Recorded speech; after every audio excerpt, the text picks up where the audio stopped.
Novels forever में खुशामदीद। Novel दिल एक शहर मलाल जिसकी राइटर हैं अतीका मलिक, उसकी ये लास्ट एपिसोड है। तो आइए स्टार्ट करते हैं इसकी लास्ट एपिसोड को और देखते हैं कि इसमें क्या होता है।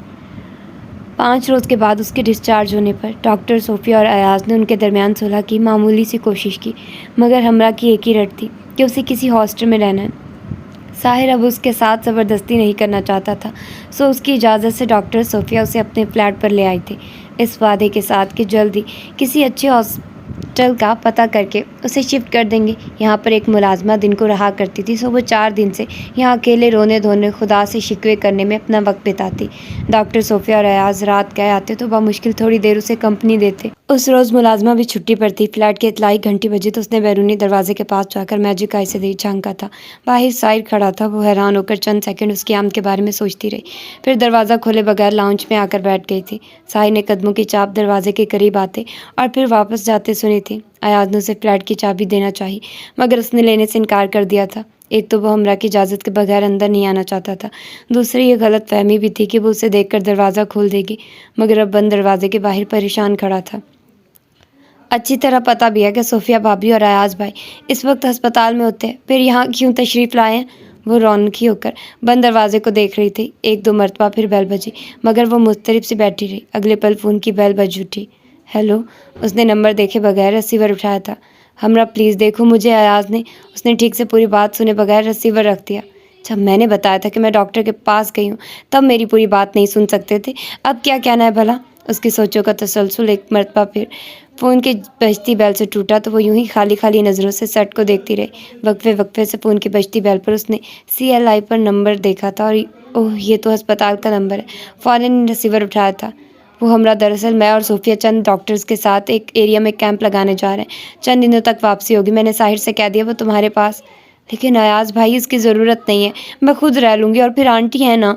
उसने उनकी बात काट कर फ़ौरन मुलाजमा का हवाला दिया था। मगर वो तो 1 हफ्ते की छुट्टी पर गई हैं। फिर भी अयाज भाई, आप खुद ही तो कहते हैं यहाँ का सिक्योरिटी सिस्टम बहुत अच्छा है, मैं अकेले रह लूँगी। अब इतना भी सेफ़ नहीं है कि तुम अकेली रहने लगो। 100 वारदातें हो जाती हैं। अब अगर कोई चोर डाकू जिन भूत घुस आए तो मैं तुम्हारे पिछलों को क्या जवाब दूंगा। चोर डाकू के नाम पर क्या असर होता, मगर जिन भूत के मामले में उसका ईमान हद दर्जा कमज़ोर था। अगर कोई मजाक भी कर लेता तो उसकी हालत देखने वाली हो जाती थी। अब भी अयाज के कहने की देर थी। आंखों के सामने खामखाए अजीब खलकत बाबे नाचने लगे। 8 बजे तो इस एरिया में लाइट भी 1 घंटे के लिए चली जाती थी। सो डॉक्टर अयाज को खुदाफिज कहकर वो तेज़ी से दरवाज़ा खोलने के लिए उठी। दिल में ये खदशा भी था कि कहीं साहिर वापस ना चला गया, मगर खैर वो अभी तक वहीं बरा जमान था। दरवाज़ा खोलकर उसकी मौजूदगी का यकीन करते ही वो तेज़ी से पलटी और अपने बेडरूम का दरवाज़ा बंद कर लिया और फिर रात गए तक बाहर नहीं निकली, हत्ता कि खाना भी नहीं खाया था। और साहिर ने भी उसके तेवर देखकर परवाह नहीं की, आराम से दूसरे बेडरूम में शिफ्ट हो गया था। पहले तो ऑफिस टाइम के बाद भी उसकी बिज़नेस की मसरूफियात चलती थी। शाज़ो नादिर ही जल्दी घर आता था, मगर अब रोज़ाना 5 बजे वापस आकर किचन में जाकर खुद ही चाय बनाकर पीना और लाउंज में सोफे पर लेटकर रात गए तक टीवी देखना। ऐसे में हमरा कमरे में बंद हो जाती, मजबूरन ही बाहर निकलती। उसे साहिर पर गुस्सा आता। उसके बेडरूम में अच्छा भला टीवी मौजूद था, फिर यूं लाउंज में फैलकर बैठने की क्या तुक बनती थी। दूसरी तरफ साहिर अगरचे उससे बिला ज़रूरत मुखातिब नहीं होता था, मगर कभी कभार किचन में आती जाती हमरा को किन अखियों से देखता रहता कि उसका दिल शिद्दत से उस नाराज़ लड़की को देखने का मुतमनी रहता था। डॉक्टर अयाज और सोफिया को कैंप के लिए गए 5 दिन हो चुके थे। वो 3 दिन से लगातार दोनों के मोबाइल ट्राई कर रही थी, मगर कोई भी उसकी कॉल रिसीव नहीं कर रहा था। साहिर के जाने के बाद वो उसके बेडरूम में चली आई, जहाँ 3 सूटकेस पड़े उसका मुंह चढ़ा रहे थे। खोलकर देखा तो एक में साहिर के अपने कपड़े और कुछ चीज़ें, जबकि बाकी दोनों उसके कपड़े और दीगर सामान से भरे हुए थे। अजीब से मखमसे में पड़कर वो सारा दिन खुद से उलझती रही। शाम को उसने साहिर से बात करने का फैसला किया था। सोफे पर लेटे लेटे उसने सर उठाया। वो कंफ्यूज से उसके सर पर खड़ी थी। वो कोई नोटिस लिए बगैर दोबारा मगन से अंदाज में टीवी देखने लगा था। ये सब क्या है? बिलाखिर वो बोल पड़ी थी। साहिर ने कुछ कहे बगैर सवालिया अंदाज में उसकी तरफ देखा था। सोफिया भाभी और अयाज भाई मेरे कॉल क्यों रिसीव नहीं कर रहे, और इतने दिनों से वो लोग कहाँ गायब हैं? फ़िक्र मत करो, वो खैरियत से हैं। वो गोया महफूज हुआ था। मुझे उनकी खैरियत की फ़िक्र नहीं है। सोफिया भाभी ने मुझसे प्रॉमिस किया था कि वो लोग वापस क्यों नहीं आ रहे। उनका वापस आने का कोई इरादा नहीं है, जवाबन उसमें इत्मीनान से बताया था। उनके घर की सेटिंग मुकम्मल हो चुकी थी, वो लोग वहीं शिफ्ट हो गए। ये फ्लैट अब मैं हायर कर चुका हूँ, साहिर ने सीधा होकर बैठते हुए बताया था। मेरे साथ इस चीटिंग का मकसद, मैंने उनकी मेहनत भी की थी। सोफिया भाभी ने मुझे खैर, मैं खुद ही कल किसी हॉस्टल में शिफ्ट हो जाऊंगी, वो तैश में आकर कहते हुए मुड़ गई। क्या कहा तुमने? दोबारा से कहो ज़रा। साहिर रिमोट फेंककर तेज़ी से उठा और उसका बाजू पकड़कर अपनी तरफ खींचा था। उसका अंदाज इतना सख्त था कि उसे अपने अल्फाज दोबारा दोहराने की जरूरत नहीं हो सकी। तुम्हें यहाँ लाने को मैंने सोफिया भाभी से कहा था, और यहाँ से जाने के बारे में सोचना भी मत। तुम अकेली कहीं सरवाइव नहीं कर सकती।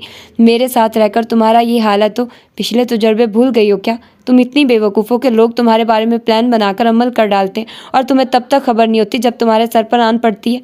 चंद सेकंड के लिए उनके दरमियान खामोशी का वक्फा दराया था। जैसे चाहे यहाँ रहूँ, मैं तुम पर कोई हक नहीं जता रहा, मगर बहरहाल तुम मेरी बीवी हो। यहाँ से निकलकर खुद को तमाशा बनाने की ज़रूरत नहीं है, समझी तुम? और आइंदा ये बात मैं तुम्हारे मुंह से ना सुनूं, वरना बहुत बुरा पेश आऊँगा। आखिर में सख्त लहजे में उसने वार्निंग दी तो वो परेशान नज़रों से उसे देखती रह गई थी। मिसेज शाह को सुंबल की कॉल ने अजहद परेशान कर दिया था। सुंदस की तबीयत भी मुकम्मल तौर पर ठीक नहीं थी। फिर बच्ची के साथ घर को देखना, मगर अब वो घर से दूर रहने का मजीद रिस्क नहीं ले सकती थी। इससे पहले कि साहिर और हमरा के दरमियान गलत फहमियों की दीवार गिरती, उन्हें वापस पहुँच कर सूरत हाल को मर्जी के मुताबिक ढालना था। सो रिजवान से उन्होंने टिकट करवाने का कह दिया था। वो वापसी की तैयारियों में थी जब घर फ़ोन करने पर सुगरा ने उन्हें वो इतला दी जिसे सुनकर गोया वो झूम उठी थी। हमरा साहिर को बताए बगैर घर से बाहर गई थी और पता चल जाने पर साहिर ने झगड़ा किया तो वो घर छोड़कर चली गई और वापस न लौटी थी। अपने तौर पर उन्होंने अंदाज़ा लगाया था कि साहिर ने उसे तलाक दे दी होगी, वरना वो दम कटी चौंक उसे भला कहाँ छोड़ने वाली थी। उसका ठिकाना ही कौन सा था? जहाँ वो जाती यकीनन यही बात थी। तभी तो वो चली गई। उन्होंने फ़ौरन वापसी का इरादा कैंसिल कर दिया कि अभी घर, बच्ची और सुंदस को उनकी ज़रूरत थी। फिर चंद माह मज़ीद वहाँ रहने में कोई कबाहत भी नहीं थी। अभी साहिर को संभलने के लिए थोड़ा वक्त चाहिए था। इन्हीं दिनों साहिर को फ़ोन करके उन्होंने हमरा के बारे में कुरेद लगाना चाहिए, मगर उसके जवाब ने उन्हें मज़ीद सरशार कर दिया था। मामा, मैं हमरा के बारे में एक लफ्ज़ नहीं सुनना चाहता। यकीनन अब वो उससे इतना मुंतफिर हो चुका था कि उसके बारे में बात तक करने का रवादार नहीं था। अपनी कामयाबी और फतह के यकीन के साथ उन्होंने चंद माह बाद वापसी पर साहिर और लैला की शादी का फ़ाइनल प्रोग्राम भी तरतीब दे डाला था। ये सिलसिला कब तक चलेगा हमरा बीबी? 4 माह से साहिर सुलह की कई नाकाम कोशिशें कर चुका था। वो इशा की नमाज के लिए वज़ू करके बाथरूम से निकली तो एक मरतबा फिर कमरे के दरवाजे में इस्तादा खासी शगुफ्तगी से पूछ रहा था, कैसा सिलसिला? यार, मुझे अब अकेले कमरे में खफकान होने लगा है, उसने खासी बेचारगी से बताया था। फ़िक्र ना करिए, आपकी वालदा मोहतरमा जल्द ही इस खफकान को दूर करने का बंदोबस्त कर देंगी। हैं, सच कह रही हो? वो खासे इश्तियाक से पूछने लगा था। ऐਵੇਂ ही सब्ज़ बाख ना दिखाओ मुझे।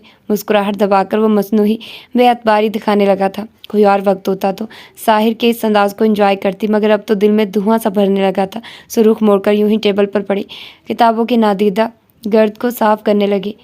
आखिर तुम्हें हुआ क्या है? नुकसान तुम्हारा हुआ है तो खुशी मेरी भी रायगा गई है। फिर मुझसे क्या नाराज़ी है तुम्हारी? थोड़ी देर इंतज़ार के बाद वो खासी संजीदा हो गया था। कोई नाराज़ी नहीं है मेरी, वो कतियत से बोली थी। तो फिर इस सिलसिले को कब ख़त्म करोगी? जब आप चाहें। मेरा मतलब? क्या मतलब? वो हैरत से उसकी तरफ देखने लगा था। मतलब ये कि जब तक आप मुझे यहाँ से नहीं जाने देंगे ये सब यूं ही चलेगा। क्यों जाओगी तुम यहाँ से? वो शिकस्त खुर्दा सा पूछ रहा था। इसलिए कि मुझ में मज़ीद कुछ बर्दाश्त करने का हौसला नहीं है। जो कुछ होना था वो हो चुका, अब मज़ीद कुछ नहीं होगा। तुम्हारे साथ जुल्म हुआ तो मैंने जानबूझकर कुछ नहीं किया। मुझे भी धोखा? आपको धोखा हुआ होगा, मगर मैं किसी धोखे में नहीं हूँ। मैं हकीकत का आईना देख रही हूँ और हकीकत यह कि अब मुझे अकेले ही रहना है। खासी तलखी से कहकर वो बेड पर जा बैठी थी। प्लीज़ आप जाइए यहाँ से और ये दरवाज़ा बंद कर जाइएगा, मुझे नींद आ रही है। यकदम ही वो सर से पाँव तक चादर ओढ़कर लेट गई। ये गोया एक तरह से फ़रार था कि उसके सामने जो शख्स खड़ा था वो उसकी शिकस्ता अंदाज ज़्यादा देर तक न देख पाती। अब से चंद माह पहले जब वो उसे रौंद कर खुद को सिगरेट के धुएं में जलाता था तो अपनी चोटों को सुलाती हमरा अहमद का दिल उसे छोड़कर साहिर शाह के साथ जलना शुरू कर देता था। उसे खुद से ज़्यादा उसकी अजियत पर तकलीफ़ होती थी, मगर यह भी सच था कि वो एक बार फिर उसकी ज़िंदगी का हिस्सा बनकर उसे खोने का हौसला नहीं रखती थी, ना ही उसे शेयर कर पाती। उसके ख्याल में अब वो एक ऐसा टुनमुन दरख्त थी जिस पर कोई शाख, कोई फल फूल नहीं लगना था। साहिर की माँ कोई कमी, कोई खामी न होने के बावजूद उसे इस हाल को पहुँचा सकती थी, तो फिर आइंदा के लिए जल्द या बदीर। चंद सेकंड बाद दरवाज़ा बंद होने की आवाज़ पर वो तेज़ी से उठकर बैठ गए। दिल पर इतना बोझ था कि यूं लग रहा था जैसे दिल फट जाएगा। वो गुस्से से पेचो ताप खाता साहिर सिगरेट सुलगाकर वहीं लाउंज में सोफे पर दराज हो गया था। उसे ज़बरदस्ती सुलह करने पर मजबूर कर सकता था, भला वो कब तक नाराज़ रहती।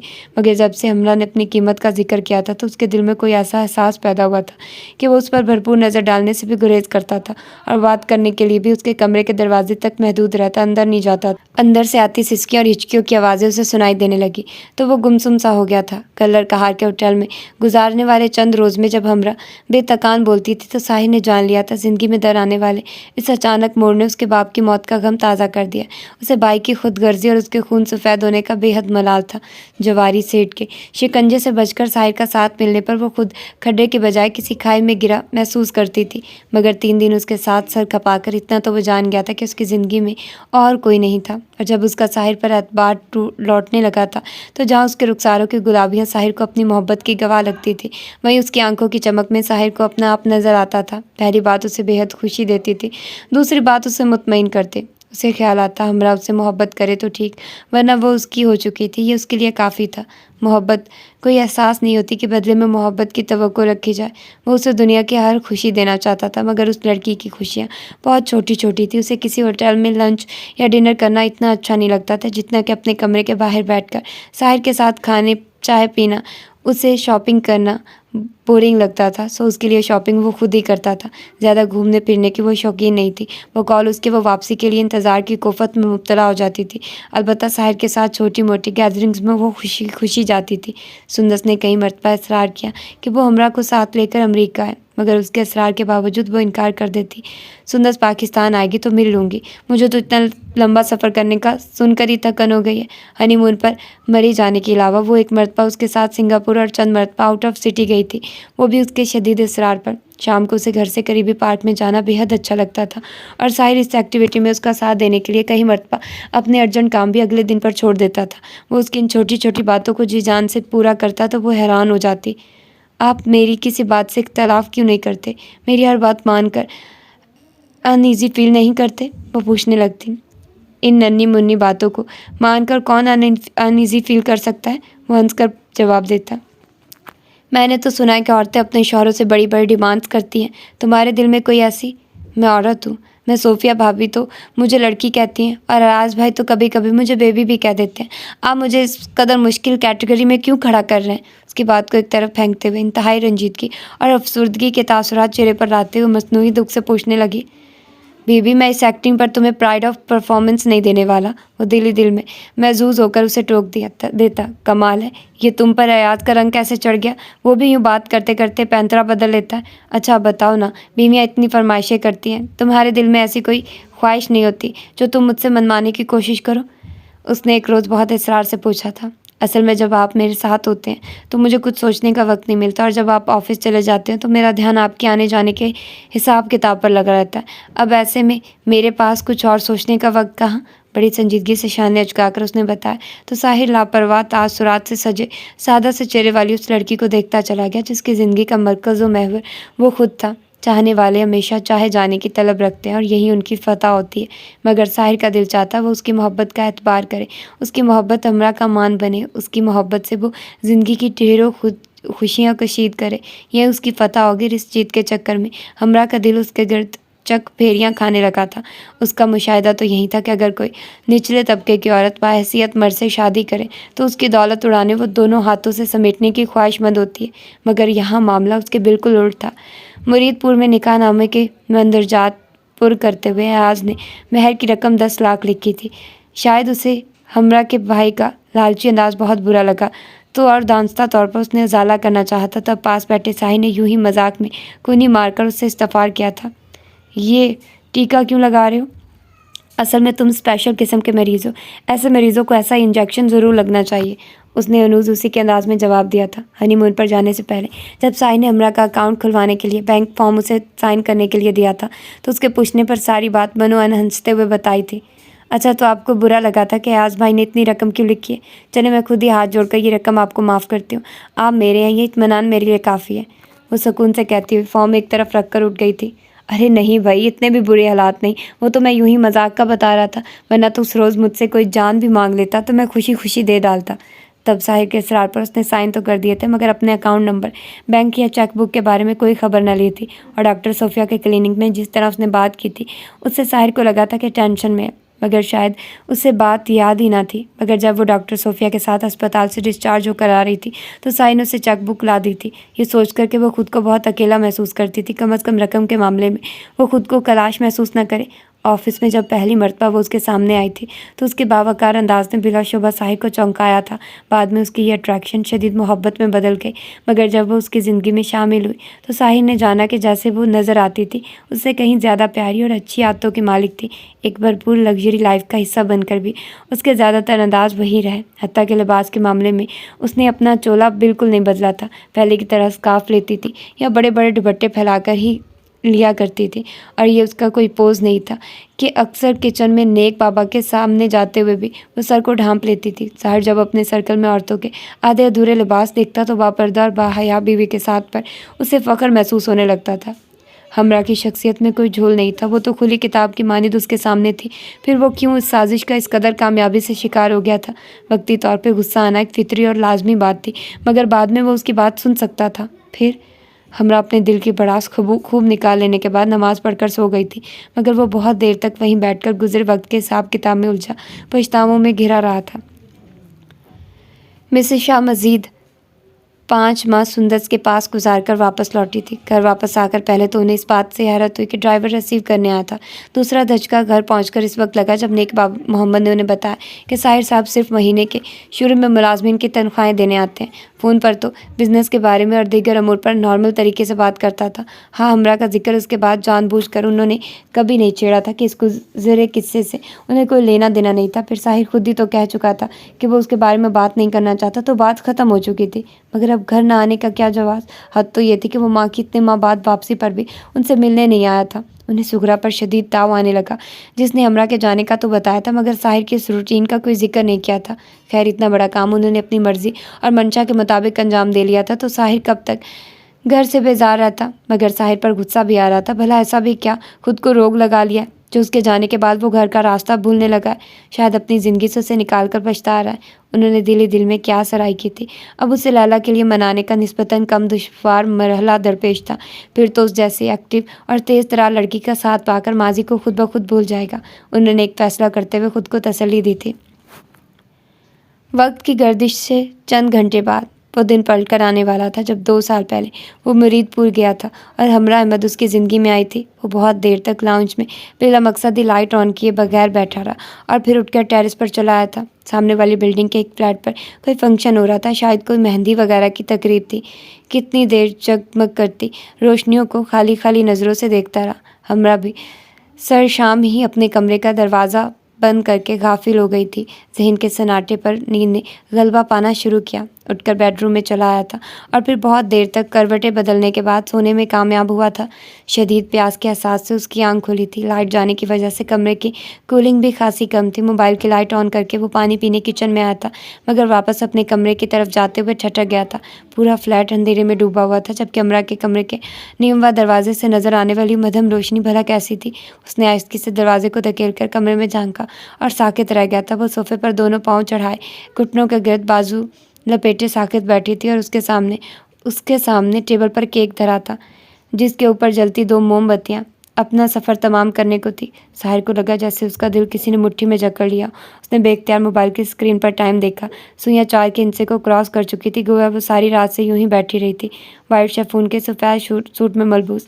अपनी सेलिब्रेशन को वो इकलौती मेहमान और मेज़बान चेहरे पर बेतहाशा उदासी और हज़न का रंग लिए इस वक्त कोई भटकी हुई रूह लग रही थी, या फिर पत्थर की कोई मूर्ति जो सदियों से इस जाविये से रखी किसी चाप में मगन हो। वो चंद कदम आगे बढ़कर सोफे पर उसके करीब जा बैठा तो उसने चौंक कर नज़र उसकी सिमत उठाई थी। सुर्ख आंखें और भारी पपोटे इस बात के खमास थे कि वो बहुत रोती रही थी। तुम पागल हो गई हो, कब तक मुझसे इस तरह बदला लोगी? साहिर को शदीद गुस्सा भी आया और तरस भी। नहीं, मैं बदला नहीं ले रही, मैं अधूरी हूँ और कोई इस अधूरेपन में हिस्सादार नहीं बन सकता। हमरा, मैं तुम्हारे बगैर अधूरा हूँ। तुम तो मेरी ज़िंदगी हो। जज़ब में कहकर साहिर ने उसे खुद से लगा लिया था। उसका हौसला भी जवाब दे गया। तभी मोम की किसी गुड़िया की मानिंद ज़रा सा रुख मोड़ने पर उसके शाने पर सर रखकर आंसू बहाने लगी थी। केक काटे मतलब कदरे साफ़ हुआ तो साहिर ने मुस्कुराकर पूछा था, मैं मुँह धोकर आती हूँ, आप किचन से छुरी ले आइए। पहले तो उसने ज़रा शरारत से उसकी आस्तीन की शर्ट से आंखें साफ की और फिर बाथरूम की तरफ मुड़ते हुए मुखातिब हुई थी। दर्द अभी भी दिल का मकीन था, मगर अब वो उसकी मुजरिम बनकर खुदा की गुनाहगार नहीं ठहरना चाहती थी। बड़ी देर की मेहरबान आते आते उसने सोफिया भाभी का फ़ोन मिलाया तो सलाम दुआ और हाल अहवाल के बाद उन्होंने मिसरा दागा था।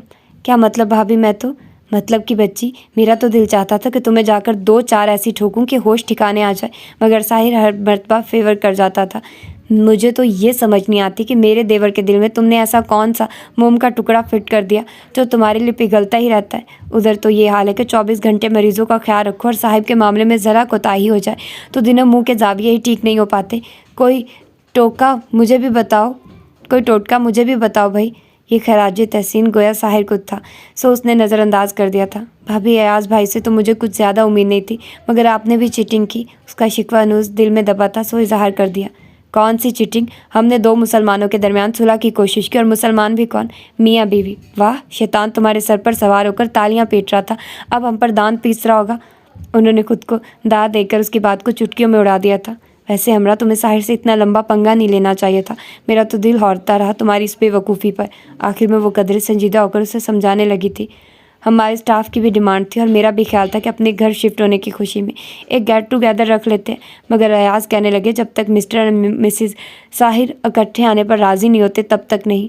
अच्छा, मगर मैं तो अयाज भाई से नाराज़ हूँ। उनके खुलूस पर शक नहीं था, मगर यूं ही मुँह से निकल गया। तुम जानो और अयाज, ज़रा किसी रोज़ दिन के वक्त मेरे पास आना, मैंने तुम्हारे कुछ टेस्ट लेने हैं। क्यों? डॉक्टर सोफिया के कहने पर उसका सांस रुक गया था। फिर मैं चाहती हूँ फटाफट से 2-4 बच्चे पैदा करके अपनी सास को दो, उन्हें पता तो चले इस लड़की को अपने बेटे की ज़िंदगी से निकालने की उन्होंने कितनी कोशिश की है, मगर किस्मत। हमरा ने लर्ज़ते हाथों से टक से फ़ोन बंद कर दिया था और वहीं बैठकर आंसू बहाने लगी। किसी को जलाने के लिए नहीं, दिखाने के लिए नहीं, अपनी ज़िंदगी को आबाद करने के लिए। काश खुदा मुझे सिर्फ एक दफ़ा इस नेमत से सरफराज कर दे। अब जब मैं सब कुछ जानती हूँ तो फिर इस्लाह हासिल की उम्मीद में क्यों पड़ूँ? सोफिया भाभी कितने दिन से तुम्हें बुला रही हैं, क्या चलना है? चंद रोज़ बाद डाइनिंग टेबल पर साहिर ने जिक्र छेड़ा तो वो हाथ रोकर उसकी तरफ देखने लगी थी। क्या सोफिया भाभी ने मेरी तरह साहिर को भी लाइल्म रखा होगा? उसने बगौर साहिर के चेहरे पर कुछ तलाशना चाहा था। मुझे ही वो दोनों अक्ल से पैदल समझते हैं, साहिर से भला क्यों छुपाते? उसने खुद ही जवाब तलाशा था। मैं कल ऑफिस से जल्दी घर आऊँगा, फिर चलेंगे। उसकी खामोशी के जवाब में वो खुद ही कहने लगा था, नहीं, मुझे नहीं जाना। उसने कतियत से इनकार कर दिया था। क्यों? वो हैरान हुआ था। जब कह दिया मुझे नहीं जाना तो फिर नहीं जाना। चमचा ज़ोर से प्लेट में पटकते हुए वो कुर्सी धकेल कर उठी और तकरीबन दौड़ते हुए बेडरूम में बंद हो गई थी। साहिर के हैरान परेशान नज़रों ने उसका ताक़ुब किया था। पिछले चंद माह फ्रस्ट्रेशन के निकाल दिए जाते तो हमरा ने कभी उसके साथ इस अंदाज में बात नहीं की थी। वो खुद से उलझते हुए बेडरूम में चला आया था। क्या हुआ है? उसने तकिए पर पेशानी टिकाई हमरा का चेहरा सामने करना चाहता। मैं बहुत परेशान हूँ, मुझसे बात नहीं करें। वो तल्खी से कहकर रुख मोड़ गई थी। कोई रीज़न भी होगा यार। उसने खींचकर उसका रुख अपनी तरफ मोड़ा था। कोई रीज़न नहीं है, प्लीज़ आप जाकर खाना खाइए। इस कदर परेशान करके अब ठूंसने का भी ऑर्डर? वो बुड़बुड़ाते हुए उठ गया था। बेगम साहिबा, आपका शेफ़, आपका सर्वेंट खाना लिए हाजिर है। थोड़ी देर में वो खाने की ट्रे लिए उसके सर पर खड़ा था। उठ जाओ वरना ये ट्रे मैं अपने सर पर दे मारूंगा। उसके ट्रस्ट से मस न होने पर धमकी दी थी। देखिए बेगम साहिबा, अब मुझसे नाराज़ ना हो, इतनी बेरुखी ना बरते। बेशक मेरी आधी तनख्वाह काट लें। उस पर कोई असर न होते देखकर इतने मस्कीन अंदाज में कहा कि मजमल सी मुस्कुराहट लिए हमरा को उठना पड़ा था। उसके सामने बेड पर बैठकर खाना खाते हुए भी वो बगौर उसका चेहरा जांचता रहा। अब मैं सो जाऊं? चंद लुकमे बामुश्किल लेने के बाद उसने जिस तरह इजाज़त मांगी, साहिर को यूँ लगा गोया इतनी देर से उसने हमरा को बांध रखा था। सारे लाकर वो ट्रे उठाकर किचन में रखने चला गया और फिर अपने लिए चाय का मग लिए वापस आया तो वो सर से पैर तक चादर ओढ़े सो रही थी। बेड के दूसरी तरफ निम दराज चाय की चुस्कियाँ लेते हुए हमरा के रूप को सोचते हुए उसने एक सरसरी नज़र उसके सोए हुए वजूद पर डाली जो हल्के हल्के झटके खा रहा था। मग साइड टेबल पर रखते हुए उसने हाथ बढ़ाकर चादर को खींचा और गोल मोल करके सोफे पर उछाल दिया था। रोना किस बात पर है? वो दृष्टि से पूछ रहा था। वो अनूस खामोश रही। मैं बहुत परेशान हो रहा हूँ, सार उस पर झुककर पूछने लगा। उसे यूं रोता देखकर उसके लहजे में मलाल उतरने लगा था। कोई बात नहीं है, बस यूं ही दिल बोझल हो रहा है। उसने पलकें मूंद ली थी। दिल बोझल होने की भी कोई वजह हुआ करती है। वो सो गई, मगर साहिर बहुत देर तक उसके बालों में उंगलियां चलाते हुए सोचता रहा। साहिर, मैं इतनी देर से कुछ बकवास कर रही हूँ? मिसेस शाह के लहजे में तैश डराया था। जी? साहिर ने सवालिया नज़रों से माँ की तरफ देखा था। कहाँ धक्के खाते फिरते हो? घर क्यों नहीं आते? अब के उन्होंने कदरे नरमी से कहा था। मामा, मैं घर में रहता हूँ, आप फिक्र ना करें। उसने बहुत ठंडे ठार लहजे में जवाब दिया था। किसके घर में रहते हो? मैं अपने घर की बात कर रही हूँ, वो तनक कर कह रही थी। मामा, घर वो होता है जहाँ इंसान की इज़्ज़त महफूज हो, और मैं जहाँ रह रहा हूँ वहाँ मेरी इज़्ज़त महफूज है, लिहाजा मैं उसी को अपना घर समझता हूँ। तुम्हारी बातें मेरे तो पल्ले नहीं पड़ रही, चलो मेरे साथ घर। वो कदर ठनक कर नॉर्मल होते हुए उससे मुखातिब हुई थी। आपने जो कुछ मेरे साथ किया है, इसके बाद भी इस बात की गुंजाइश निकलती है क्या? वो ज़्यादा देर तक अपना नॉर्मल अंदाज बरकरार न रख सका, सो भड़क कर पूछने लगा था, मैंने क्या क्या किया है बेटा? वो आज़ाद हैरत और भोलपन से पूछ रही थी। साहिर कुछ कहे बगैर अपनी जगह से उठकर उनके सामने आन खड़ा हुआ। दुख तो इस बात का है मामा, आप मेरी खुशी का ख्याल न रखती, मगर आपने मेरी इज्जत का भी ख्याल नहीं किया। वो लड़की जिसे आपने एक गैर शख्स के साथ सड़क पर तमाशा बनाया, वो आपके बेटे की बीवी थी। उसकी नफरत में आप ये भी भूल गई थी क्या? उसने माँ की आंखों में आंखें डालकर इंतहाई दुख भरे लहजे में पूछा था। मैंने कुछ नहीं किया साहिर, वो तो मैंने एक आंखों देखी। एक मिनट मामा प्लीज़। साहिर ने इस्तज़ाई अंदाज में माँ को देखते हुए मोबाइल के बटन प्रेस किए और मोबाइल टेबल पर रख दिया था। मिसेस शाह हकदक होकर मोबाइल से उभरने वाली आवाज़ें सुन रही थी। उनका चेहरा एक लहजे के लिए तारीक पड़ गया था, मगर अगले पल ही वो खुद को संभाल कर झटके से उठ खड़ी हुई। मैंने जो किया ठीक किया। वो लड़की जिसका न आगा न पेचा इस काबिल थी कि हमारे ख़ानदान का हिस्सा बनती, तुम्हारी बीवी कहलाती। सिर्फ वलीमे पर ही मैंने लोगों से क्या क्या बहाने बनाए थे। उसके पेरेंट्स बाहर गए हुए हैं साहिर, वो लड़की हमारे स्टेटस से मैच नहीं करती थी। आखिर को ये बात खुद तुम्हारे नॉलेज में होनी चाहिए थी। तुम इतने बेवकूफ़ कब से हो गए थे कि उस 2 टके की लड़की को निकाह करके घर ले आए और सर पर बिठा लिया? उसे तुम्हारी ज़िंदगी से निकालने का मेरे पास यही एक ऑप्शन रह जाता था। वो इंतहाई डिठाई से कह रही थी। ओह, तो वलीमा पर आप बहुत कॉन्शियस फील कर रही थी।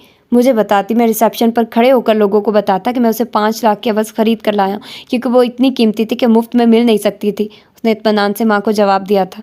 अच्छा छोड़ो इस जिक्र को, जो हुआ सो हुआ। अब तो वो लड़की तुम्हारी ज़िंदगी से जा चुकी, लकीर पीटने का क्या फ़ायदा? उसे भूल जाओ। मैं तुम्हारी शादी लैला से कर रही हूँ, उसका साथ पाकर तुम्हें याद भी नहीं रहेगा कि कोई हमरा कभी तुम्हारी ज़िंदगी में आई थी। उन्होंने साहिर के हाथ को मोहब्बत से थामा था और साहिर उलझकर माँ का चेहरा देखने लगा। ओह, तो मामा ये समझ रही हैं कि वो मेरी ज़िंदगी से जा चुकी है? वो आपके घर से जा चुकी है, मगर मेरी ज़िंदगी से नहीं, क्योंकि मेरी ज़िंदगी से और मेरे दिल से हमरा अहमद का जाना इतना आसान नहीं है। साहिर ने माँ के हाथ चटकते हुए कहा और तेज़ी से ऑफिस से निकलता चला गया था। कमाल है, ये साहिर तो बिल्कुल पागल हो गया। वो कलमुही जाकर भी उसके दिलो दिमाग से निकल नहीं रही। मिसेस शाह ने उसकी बात को दीवाने की बड़ ख्याल करते हुए कदरे परेशान होकर खुद से क्यास किया था। सुबह सवेरे एक मासी आती थी जो सफाई और नाश्ते के बाद लंच में तैयार कर जाती। हमरा का मूड होता तो खुद भी कुछ न कुछ कभी कभार बना लेती थी। साहिर ऑफिस जाने के बाद तैयार होकर डाइनिंग टेबल पर आया तो उसे सर्व करके अपने लिए स्लाइस पर जैम लगाया और बेदिली से खाने लगी थी। तबीयत में भारीपन महसूस करके आध खाया स्लाइस प्लेट में वापस रखा और जूस लाने का इरादा करके उठी थी, मगर अगले ही कदम पर कमरे की हर चीज़ गोया घूमती हुई महसूस हो रही थी। उसने एक हाथ से डाइनिंग चेयर और दूसरे हाथ से साहिर का बाजू थामना चाहा, मगर कुछ भी ढंग से हाथ न लगा था। क्या है भाई? चाय की चुस्कियाँ लेते अखबार पूरी तरह मुंह के सामने खोले। साहिर ने सरसरी सा इस्तफार करके उसकी तरफ देखा और फिर तेज़ी से सब कुछ छोड़ छाड़ कर उसे थामना चाहा, मगर तब तक वो नढाल सी ज़मीन पर बैठती चली गई थी। किचन से ये मंजर देखती मासी भी भागी आई थी। उसकी मदद से वो हमरा को बेड तक लाया और बगौर परेशानी से देखने लगा था। आंटी ज़रा डाइनिंग टेबल से मेरा मोबाइल ला दें, मासी से कहकर वो फिर उसकी तरफ मतवज्जे हुआ था। अयाज लाउंज में बैठकर टीवी के चैनल सर्च करने लगा था, जबकि सोफिया उसके साथ रूम में थी। उसे चेक करने के बाद डॉक्टर सोफिया ने जो खबर सुनाई वो साहिर के लिए बेइंतहा खुशी का बायस बनी, जबकि हमरा हैरत से साकित रह गई थी। क्या बात है, तुम इतनी हैरान क्यों हो रही हो? सोफिया ने उसकी हैरत भांप कर पूछा था। साहिर लाउंज में जा चुका था। मगर भाभी, आपने खुद ही तो कहा था कि मैं कभी माँ नहीं बन सकती। थूक निकलते वो बामुश्किल कह पाई थी। उसे तो डर लग रहा था कि उस ख्वाब से कहीं आंख ना खुल जाए। मैंने कहा था, मगर कब? सोफिया को उससे भी ज़्यादा हैरत का झटका लगा था। जब मैं आपके अस्पताल में एडमिट हुई थी। तुम्हारा दिमाग ख़राब हो गया या मेरी याददाश्त इतनी कमज़ोर हो गई है? जवाबन हमरा खामोश रही। अगर ऐसी कोई बात होती तो भला अब ये खुशखबरी तुम्हें कहाँ से सुनने को मिलती? डॉक्टर सोफिया ने मुस्कुराकर उसका हाथ थपका था। मैंने अपने रूम में वो नर्सों को खुद बात करते सुना था। ओह खुदाया, सोफिया ने गोया सर पकड़ लिया था। वो कौन सी मनहूस नर्सें हैं जो खुद यूँ अफवाहें फैलाती हैं? हो सकता है तुम्हारी रिपोर्ट्स आने से पहले मैंने ऐसे किसी खदशे का इजहार किया, मगर 100% कोई बात होती तो मैं तुम्हें और साहिर को अंधेरे में क्यों रखती? अच्छा मैं समझी, शायद मुझे परेशानी से बचाने के लिए आपने ये बात नहीं बताई। उसने इतने अरसे से दिल में रखी बात को ज़बान दी थी। आई थिंक मेरी इतनी दफ़ा बुलाने पर भी तुम ट्रीटमेंट के लिए इसीलिए अस्पताल नहीं आई थी। कुछ सोचकर डॉक्टर सोफिया ने क्यास किया तो उसने सर हिलाया था। बेवकूफ़, मैं तुम्हें इसलिए बुलाती थी कि जब तुम दोबारा प्रेग्नेंट हो तो बेड रेस्ट की नौबत ना आए। कुछ ऐसी मेडिसिन होती हैं जो वीकनेस तो ख़त्म कर देती हैं। बहरहाल अब रहो बेड पर, जब तक तुम्हारे अस्पताल में कुछ टेस्ट नहीं हो जाते तब तक बेड से चिपकी रहो। जैसे आपका हुक्म, उसने हंसकर ताबेदार लहजे में कहा था। साहिर अयाज और सोफिया को छोड़ने गाड़ी तक गया था। वो पिछले चंद माह को सोचने लगी और साहिर के साथ अपना रवैया याद करके दिल को पशेमानी ने आन घेरा था। उसके साथ कितना अच्छा था, जबकि वो खुद एक गलत फहमी को दिल में रखकर उससे किस तरह लाताल्लुक हो गई थी। साहिर के वापस आने तक आंखों में धुंध उतरने लगी थी। यार मुझे एक अच्छी सी मुबारकबाद दें। साहिर उसके करीब बैठते हुए उसे थाम कर न जाने क्या कहने लगा था, मगर हैरान होकर रुक गया। खैरियत, ये बेमौसम की बरसात क्यों? उसने तशवीश से पूछा था। जवाबन वो उससे लिपट कर ज़ोरों शोर से रोने लगी थी। आई एम सॉरी साहिर, मैंने आपके साथ बहुत बुरा किया ना। मैं कितना अरसा आपसे नाराज़ रही, आपकी बिल्कुल परवाह नहीं करती थी। दरअसल मैं ये समझती रही कि अब मैं आपको कोई खुशी नहीं दे पाऊँगी, इसलिए हॉस्टल में जाने का सोच लिया था। साहिर ने ऐसी खुद वारफ्तगी पर उसे मुस्कुराती नज़रों से देखा था। या अल्लाह, इतनी छोटी मोटी सी बीवी को छोड़ कर गया था। इतनी सी देर में इतनी बोल्ड खातून कहाँ से आ गई? अल्लाह ने छत फाड़ कर दे दी। नहीं, ऊपर तो इतनी फैमिली आबाद है, खिड़की से अंदर फेंका होगा। चोट वगैरह तो नहीं आई? परे हटिए, मैं बेड रेस्ट पर हूँ। पता है ना बेड रेस्ट का क्या मतलब होता है? यहीं के इधर उधर मुंह उठाकर फिरने की ज़रूरत नहीं, कमरे में रहकर मुझे अच्छी सी कंपनी दो। है मेरी तो कोई कंपनी नहीं है, न चाय बनाने वाली, न सिगरेट बनाने वाली, न दवाइयों की कंपनी। आपने कंपनी के लालच में मुझसे शादी की है तो भूल जाइए। अगर मेरी कोई कंपनी होती तो मैं आपकी तरह ऑफिस न जाती, घर में बैठकर मक्खियाँ क्यों मारती। उसने बेहद हैरान होकर जिस तरह शरारती अंदाज में उसे हरी झंडी दिखाई। साहिर बेख्तियार उसे देखता चला गया। आज कितने अरसे बाद पहले वाली हमरा उसे दिखाई दी थी, जो हंसती मुस्कुराती बातों बातों में चक्कर देती शाह हाउस में किसी तितली की मानित फिरा करती थी। थैंक गॉड, पिछले 4 माह से सोच सोचकर मेरा दिमाग दुखने लगा था कि न जाने इस लड़की को ऐसी कौन सी बात परेशान रखती है जिसका वो पता नहीं देती। ये बात थी तो मुझसे शेयर क्यों ना की? साहिर रिलैक्स होकर पूछ रहा था। मुझे लगता था मैं आपसे ये बात करूँगी तो आप दूसरी शादी का जिक्र छेड़ देंगे। वो चेहरा साफ करते हुए गोया हुई थी। ये तो कौन सा बड़ी बात है, शादी तो बहुत अच्छी बात होती है, और फिर 1 से 2 भले। तुमने वो मुहावरा नहीं सुना होगा? साहिर के इत्मीनान से कहने पर हमरा ने उसे घूरा और अगले पल एक ज़ोरदार मुक्का उसके सीने पर दे मारा था। आय हाय, ऐन दिल के ऊपर मारा है, तोड़ दिया मेरा प्यारा दिल जिसमें तुम खुद रहती थी। अब रहोगी कहाँ? नॉनसेंस लड़की, अपना शेल्टर भी कोई तबाह करता है भला। वो लूटपुट होकर उसे कोसने लगा था। इस शेल्टर में किसी और को लाने की ख्वाहिश पैदा हुई तो तबाह कर दूंगी, मगर किसी और को घुसने नहीं दूंगी, हमरा ने सख्त तेवरों के साथ आगाह किया था। आज मैं इतनी खुश हूँ साहिर, मुझे सब कुछ भूल गया है, अपनी सारी परेशानियाँ और सारी तकलीफ़ें। कुछ सोचकर हमरा ने मुसरत का इजहार किया था। तुम भूल सकती हो मगर मैं कभी नहीं भूलूंगा, और ख़ास तौर पर वो जो मुझे खफकान का मर्ज़ लाहक हुआ था। मैं समझा था तुम अच्छी पड़ोसन की तरह मेरी तीमारदारी करोगी, मगर तुमने जो किया वो मैं कभी नहीं भूलूंगा, कभी नहीं। साहिर ने उसके दुपट्टे का पल्लू गोल मोड़ करके ज़ारो कतार आंसू पूंछते हुए किसी पुरानी फिल्म की हीरोइन का ख़ास लबो लहजा इख्तियार किया था। आपको कुछ भी भूलने की ज़रूरत नहीं है, और मुझे भी बिल्कुल परवाह नहीं है। मेरा रब मुझ पर इस कदर मेहरबान है। तो हमरा ने झटके से अपना पल्लू खींचकर बेरुखी दिखाई तो साहिर आंखें खोलकर हैरत से उसे देखने लगा था। मजाजी खुदा राज़ी ना हो तो खुदा भी नाराज़ हो जाता है, बेवकूफ़ लड़की। साहिर ने दांत पीसकर उसे डराना चाहा था।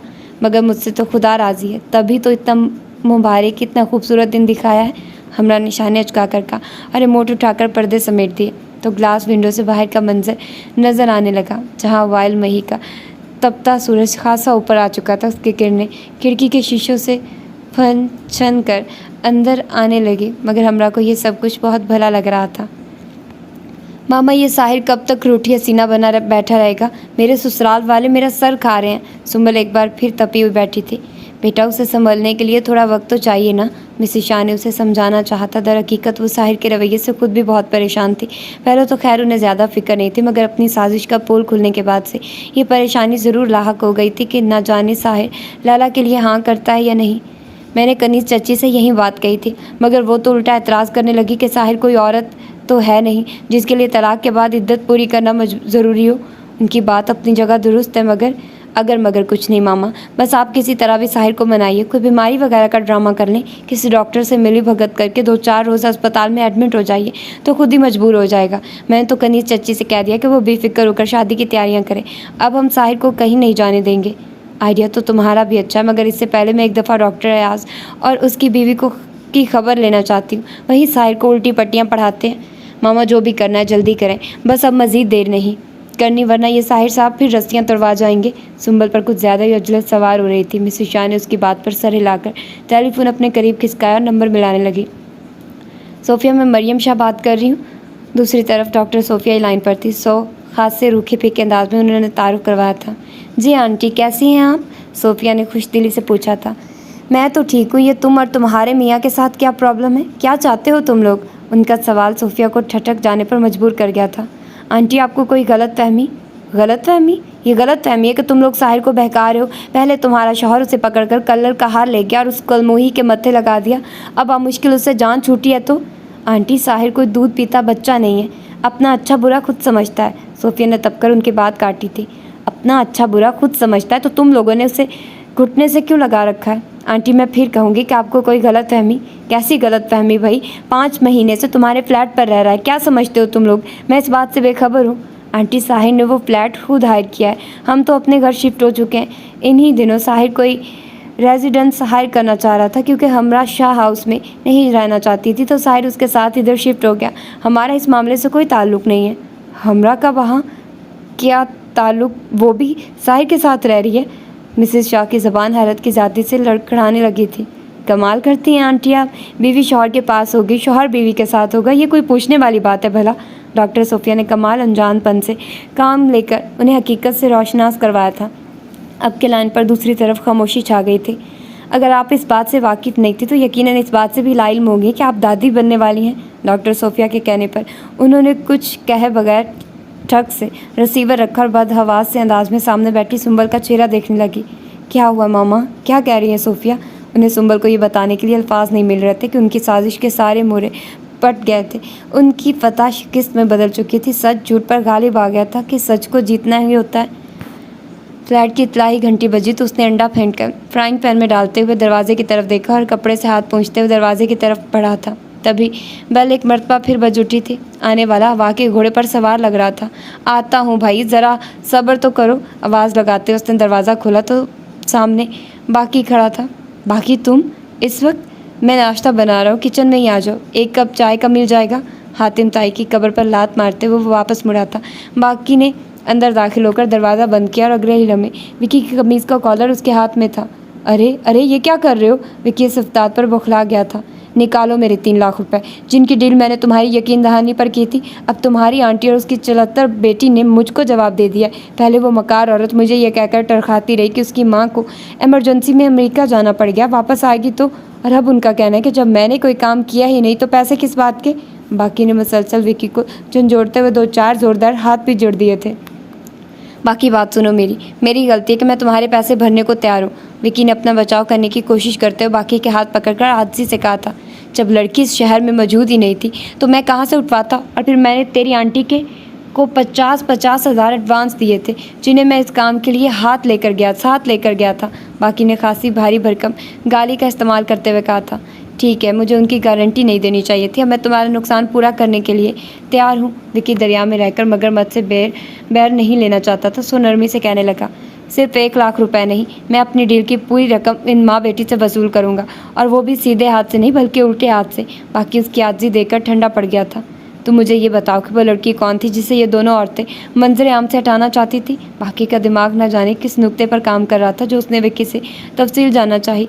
वो लड़की मिसेस शाह की बहू थी। उसके बेटे ने माँ की मर्ज़ी के खिलाफ उससे शादी की थी। उसका ताल्लुक गालबन लोअर क्लास।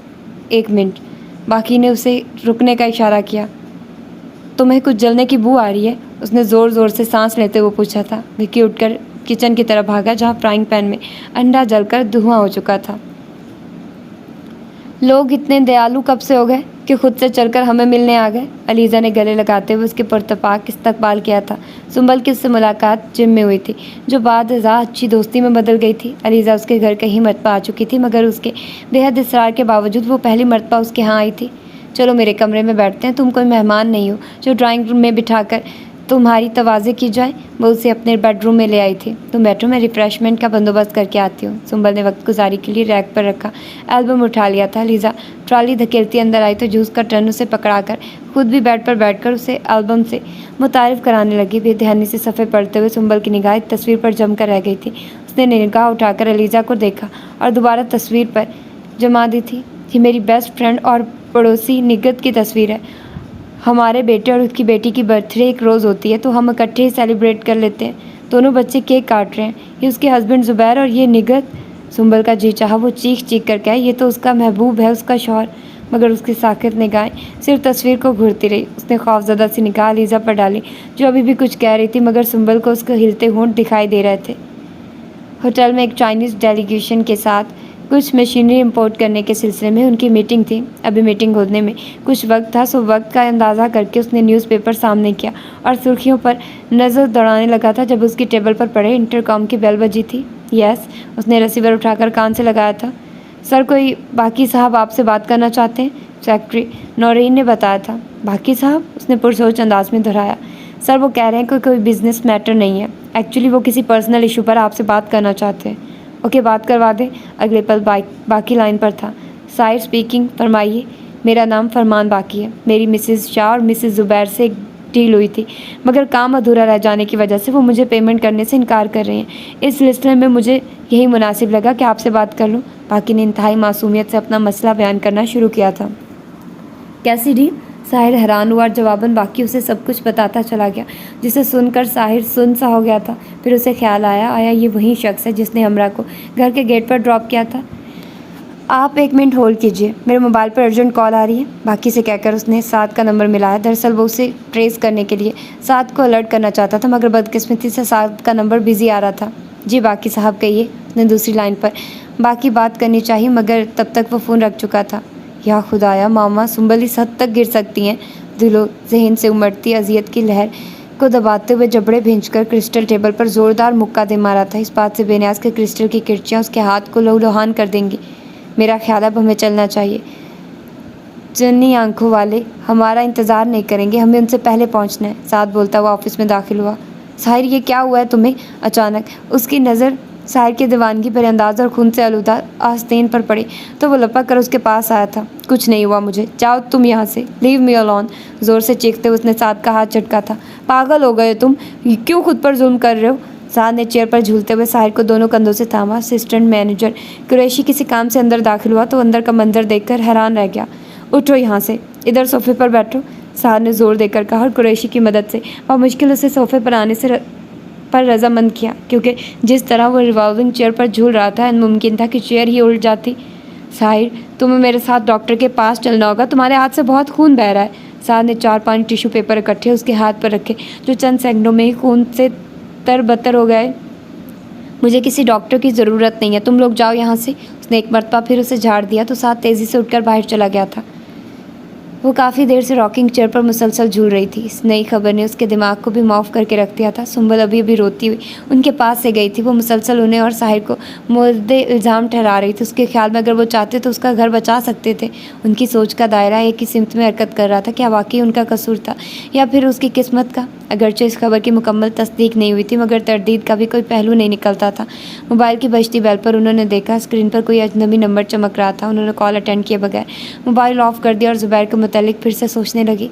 ये सब कुछ तो बहुत पहले से वाज़ेह था। अपने दोस्त के साथ रेजिडेंस शेयर करने का बहाना, सुंबल के इसरार के बावजूद मुख्तलिफ फेलो बहानों से उसे साथ न रखना, फिर कराची में बिजनेस करना, इस सब के बावजूद अगर सुंबल अनजान रही तो ये कसूर उसी का था। बेगम साहिबा, बेगम साहिबा। सुगरा की बुखलाई हुई बुलंद आवाज़ उनके कानों से टकराई और फिर धाड़ से दरवाज़ा खुला था। वो दफ्तर से किसी आदमी का फ़ोन आया। साहब ने खुद को ज़ख्मी कर लिया और सुगरा की आवाज़ भूल गई थी। गाड़ी से उतरकर तकरीबन दौड़ते कदमों से वो ऑफिस में दाखिल हुई और इसी रफ्तार से साहिर के ऑफिस का दरवाज़ा खोलकर उसकी तरफ लपकी थी, जो सोफे पर बहुत ही निढाल से अंदाज में नीम दराज था।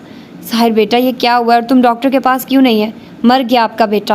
उसने तनफुर से उनका हाथ झटका तो खून के छींटे कारपेट और सोफे के सामने पड़ी क्रिस्टल टेबल पर जा गिरे थे। मार दिया आपने अपने बेटे को? वो रो रहा था। मैं वाकई आपका बेटा हूँ। मैं आपका बेटा होता तो आप मुझे जिंदा दफन करने का प्लान करती। साहिर, तुम डॉक्टर के पास चलो, तुम्हारे ज़ख्म की ड्रेसिंग। उन्होंने उसका ज़ख्मी हाथ पकड़कर कंधों से थाम लिया। इतने से ज़ख्म से नहीं मरने वाला मैं, बहुत कुछ सह कर भी जिंदा हूँ। आपकी बेटियों ने अपनी ज़िंदगी के फैसले अपनी मर्ज़ी से किए थे। मैंने ऐसा कर लिया तो क्या जुर्म किया जो आप इस हद तक चली गई? साहिर बेटा मैंने कुछ नहीं किया, तुम उठो, डॉक्टर के पास चलो। उन्होंने रास्ते में अयाज को फ़ोन कर दिया था, मगर न जाने क्यों वो अभी तक नहीं पहुंचा था। अगरचे ज़ख्म इतना बड़ा नहीं था, मगर शायद क्रिस्टल का कोई टुकड़ा किसी रग को काट गया था, तभी उसके हाथ से भल भल बहता खून लाइट ब्लू शर्ट को दागदार करता मिसेस शाह के दिल को वहशत ज़दा कर रहा था। मुझे छोड़िए, बाकी को जाकर वो कीमत अदा करिए जो आपने मुझे ज़िंदा दफन करने की तय की थी, वरना वो ख़ानदान के तमाम लोगों से फ़र्दन फ़र्दन रब्ता करने का इरादा रखता है। उसका कहना है कि अब वो तारिक चचा और ज़ुबैर भाई से बात करेगा। क्या इज़्ज़त रह जाएगी आपकी बेटी की उसके ससुराल में? आप मुझे मेरे हाल पर छोड़ दें, मैं जीऊँ या मरूँ, मगर आपको अपनी शक्ल ज़िंदगी भर नहीं दिखाऊँगा, और अगर आप मेरे सामने आई तो खुद को शूट कर लूँगा। मिसेस शाह काम कर 2 कदम पीछे हट गई। आप आज इस वक्त कैसे आ गए? कमरे में साहिर की मौजूदगी का एहसास होते हमरा कंबल से सर निकाल कर पूछने लगी। बस यूं ही, मुख्तसर सा जवाब देकर वो बेड के दूसरी तरफ निमदराज हुआ था। अलबत्ता ज़ख्मी हाथ उसने पहलू में लटका रखा था ताकि हमरा की उस पर नज़र न पड़े। अयाज भाई आपके साथ आए हैं? बाहर से अयाज की आवाज़ आ रही थी। वो शायद किचन में मुलाजमा से कोई बात कह रहा था। ये लीजिए गर्मा गर्म दूध पिए। अयाज थोड़ी देर बाद ट्रे सामने रख कर कह रहा था। अपने लिए चाय का मग लेकर वह सोफे पर बैठ गया था। सर आपकी शर्ट कहाँ है? हमरा को ख्याल आया हाफ स्लीव्स बनियान के ऊपर से उसकी शर्ट गायब है। वो मेरी शर्ट? वो कदरे गड़बड़ा कर रुक गया था। रास्ते में गन पॉइंट पर डाकुओं ने उतरवा ली है। जवाब उसके बजाय अयाज ने दिया तो साहिर के चेहरे पर मुस्कुराहट आ गई। डाकुओं ने शर्ट उतरवा ली? हमरा ने हैरत से टेबल पर पड़े साहिर के मोबाइल और वॉलेट को देखा। क्यों, शर्ट के रेशे कोई सोने से बने हुए थे? अयाज की बात बात में मजाक करने वाली तबीयत से वो अच्छी तरह वाकिफ़ थी, तो खास नोटिस नहीं लिया था। अच्छा भाई मैं तो चला। अयाज खाली मग टेबल पर रखकर खड़ा हो गया। हमरा तुम्हें याद है एक दफ़ा तुमने सिंगापुर में मुझसे कहा था कि तुम होटल के बंद कमरे में परेशान नहीं हो, कम अज़ कम महफूज तो हो। जी, उसने इस बात में सर हिलाया था। तुमने ऐसा क्यों कहा था? उस वक्त जिस बात पर वो उलझा था अब तकरीबन समझ आ चुकी थी, मगर फिर भी पूछने लगा। सुंबल आपी जब भी आती थी मेरी तरफ ऐसे देखती थी जैसे वो मेरे साथ कुछ कर गुजरेंगी। मसलन मुझे ऐसे लगता था जैसे वो किचन में गैस खोलकर मुझे ज़बरदस्ती जला देंगी, या फिर टेरेस से नीचे फेंक देंगी, या फिर अच्छा छोड़िए ना, अब गुजरी बातों का क्या जिक्र। हमरा किसी सोच से डूब कर उभरते हुए नॉर्मल अंदाज में कहने लगे तो साहिर खामोशी से उसे देखता चला गया था। ये लड़की जो उसकी मोहब्बत पर शरीयत की मोहर लगने के बाद भी कितनी हवास बाख्ता रही थी, अगर उसका वास्ता शाह उसमें अपने ही घर में अपने कमरे में जुराइम पेशा मर्दों से पड़ता तो उसकी क्या हालत होती, और अगर वो उसे अपने साथ सिंगापुर न ले जाता तो आज ये कहाँ होती। साहिर जबड़े भींच कर चश्मे तसव्वुर से मुतक्का मंजर देख रहा था। साहिर आप मुझे इतने गुस्से से क्यों देख रहे हैं? हमरा उसकी आंखों में इस कदर तैश नज़र आया कि वो परेशान हो गई। नहीं, मैं तुम्हें गुस्से से नहीं देख रहा। चौंक कर सीधा हुआ और बेध्यानी में ट्रे उठाने के लिए वो हाथ बढ़ाया जो इतनी देर से छुपा रखा था। साहिर ये आपके हाथ पर ज़ख्म कैसे आया? क्या वाकई आपको रास्ते में डाकू मिले थे? साहिर का टूटा बिखरा मुज़म्मिल सा अंदाज और ये ज़ख्मी हाथ। हमरा खौफज़दा होकर उसे देखने लगी तो साहिर के ऊँटों पर नफ़ी में सर हिलाते हुए फीकी सी मुस्कुराहट आ गई।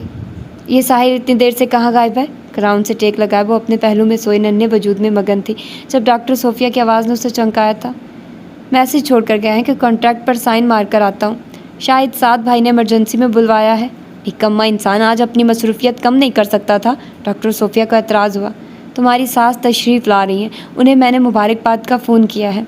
कुछ सोचकर सोफिया उसे बताने लगी।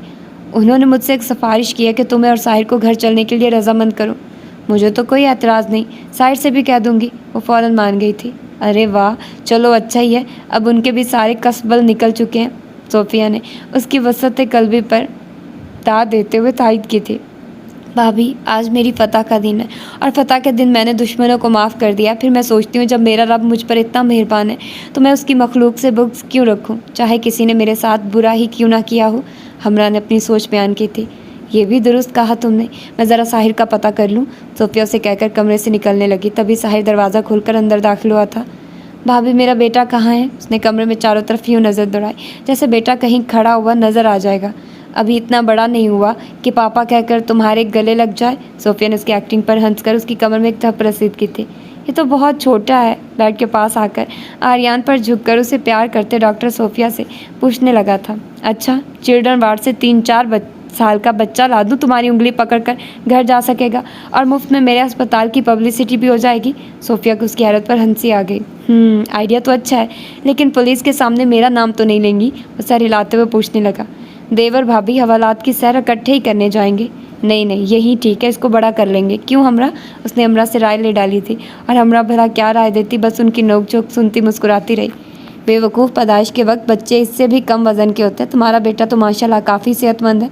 डॉक्टर सोफिया उसे तसल्ली देकर बाहर चली गई तो वो स्टूल खींचकर बेड के पास बैठ गया। सुंदस को फ़ोन किया आपने? हमरा ने पूछा था। सुबह करूँगा, अब तो वहाँ आधी रात होगी। नहीं, सुबह वो बहुत नाराज़ होगी कि इतनी देर से क्यों बता रहे हैं। हमरा को उसकी आदतों का बाखूबी अंदाज़ा हो चुका था। सो फ़ौरन कहने लगी, साहिर, मामा आ रही हैं। हमरा ने मिसेस शाह का जिक्र छेड़ा था। हाँ तो आइए ना, किसने मना किया है? वो आर्यन की बंद मुट्ठी को खोलने की कोशिश में मसरूफ़ से अंदाज में कह रहा था। अब हम घर जाएंगे। हम घर से आए थे, घर ही जाएंगे। उसकी बात समझकर भी पहलू तही कर रहा था। मेरा मतलब है हम शाह हाउस जाएंगे। मुझे अपना कमरा बहुत याद आता है। मेरा इस फ्लैट में बिल्कुल दिल नहीं। वो जूते याद नहीं आते जो वहाँ तुमने खाए थे? एकदम ही वो भड़क उठा था। दिल चाह रहा है कि तुम्हारे मुंह पर इतने ज़ोर से थप्पड़ मारूं कि आइंदा ज़िंदगी के लिए तुम्हें ये सबक मिल जाए कि कोई भी बेतुकी बात करने से पहले सोचा जाता है। हमरा उसके इस कदर शदीद रद्द-ए-अमल पर हैरान रह गई थी। साहिर, जो हुआ उसे भूल। पहले जो कुछ हुआ तुम्हारे लिए काफ़ी नहीं होगा, मगर मेरे लिए बहुत है। तुम्हें वहाँ जाना है तो शौक़ से जाओ, मगर मैं और मेरा बेटा वहाँ हरगिज़ नहीं जाएंगे। स्टूपिड लड़की, तुम्हें मेरी ज़िंदगी से निकालने के लिए अगर आर्यन को कोई नुकसान पहुँचा तो? मामा ऐसा कैसे कर सकती हैं? आर्यन उनका कुछ नहीं लगता क्या? हमरा उसकी बात सुनकर जर्द पड़ गई। बेसाख्ता ही उसने अपना एक हाथ आर्यन के ऊपर यूँ रखा, उससे फिलफौर किसी कोई खतरा दरपेश हो, और उसकी इस हरकत पर साहिर को हंसी तो बहुत आई, मगर वो जब्त कर गया। उसके साथ उसे यह भी यकीन हो गया कि अब अगर वो हमरा बीबी के पाँव पकड़कर भी शाह हाउस चलने को कहे तो वो राज़ी नहीं होगी। और काम तो दरवाजे के बाहर खड़ी मिसेस शाह भी गई थी। वो खुशी खुशी पोते को देखने आ रही थी, मगर अब उनके कदम डगमगा गए थे। मुझे क्या पता वो क्या कर सकती हैं और क्या नहीं, मगर मैं ये जानता हूँ कि वो बहुत कुछ कर सकती हैं। साहिर ने उस बिगड़े लहजे में जवाब दिया था। अच्छा, आज तो मुझसे नाराज़ ना हो। हमरा ने मौजू को लपेटते हुए कदर मस्कीन अंदाज इख्तियार किया था। क्यों, आज तुम माउंट एवरेस्ट की चोटी को हाथ लगा आई हो? साहिर उसके अंदाज पर मुस्कुराया था। वो भी भला कोई काम है? हमरा ने कंधे झुका दिए। ये तुमने इसे सुलाह क्यों दिया है? मुझे इससे बातें करनी है। मैंने खुद इससे बहुत इंपॉर्टेंट मैटर्स डिस्कस करने, मगर ये मोहतरम लंच करते ही ख्वाब खरगोश के मज़े लेने लगे। हमरा को साहिर की बात पर बहुत ज़ोर से हंसी आई थी। मैं इसे जगाने लगा हूँ, साहिर ने मचल कर उसे धमकी दी थी।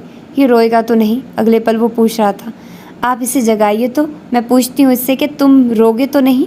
हमरा उसकी बेताबी पर हंसते हुए कहने लगी तो साहिर उसकी आंखों में चमकती रोशनियाँ बगौर देखता चला गया। किसी खुश निगाह सी आँख ने ये मुझ पे कमाले कर्म किया, मेरी लोहे जाँ पे रकम किया। वो जो एक चांद सा हर्फ था, जो एक शाम सा नाम था, वो एक फूल सी बात फिरती थी दर बदर, उसे गुलिस्तान का पता दिया। मेरा दिल था कि शहर मलाल उसे रोशनी में बसा दिया। मेरी आँख और मेरे ख्वाब को किसी एक पल में मेरे आईनों पर जो गर्द थी माह साल की वो उतर गई। वो जो धुन थी मेरे चार सू वो बिखर गई।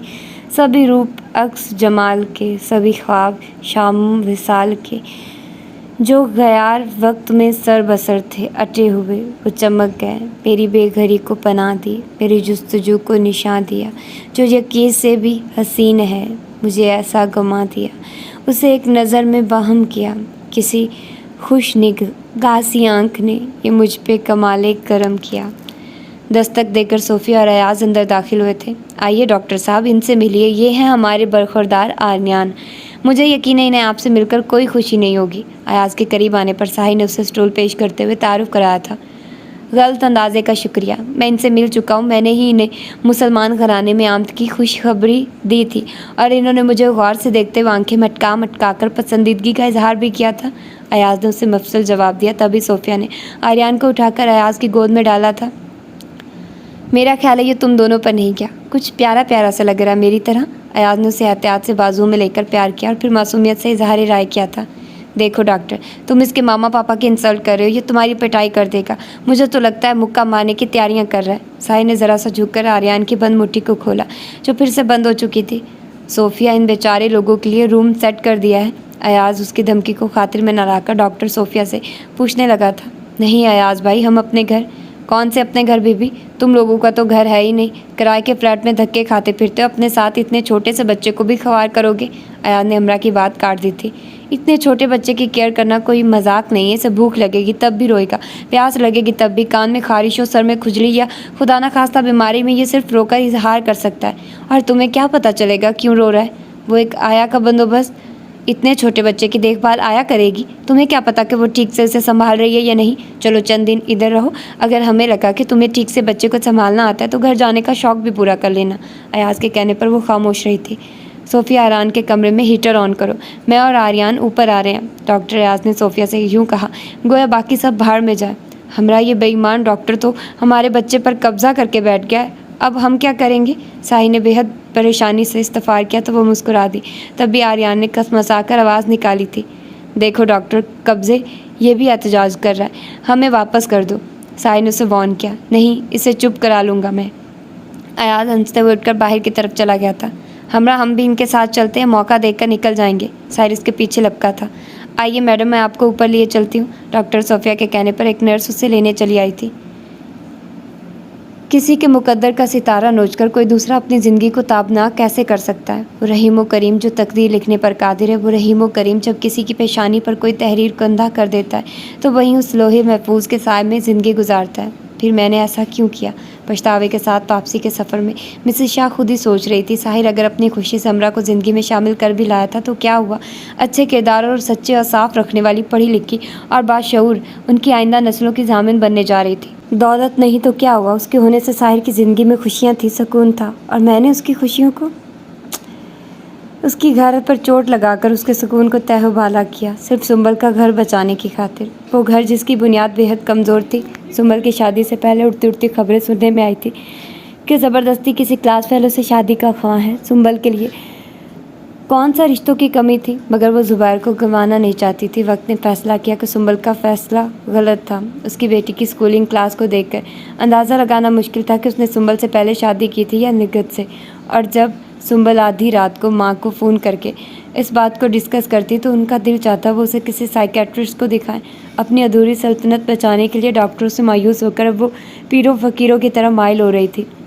गाड़ी घर के गेट से अंदर दाखिल हो रही थी, तभी उनके मोबाइल पर सुंदस की कॉल बजना शुरू हुई। इस वक्त जब अमेरिका में आधी रात थी, वो उन्हें कॉल क्यों कर रही थी? यकीनन साहिर ने परदेश में बैठी बहन को अपनी खुशी में शरीक किया था। उनका दिल मजीद बोझल हुआ।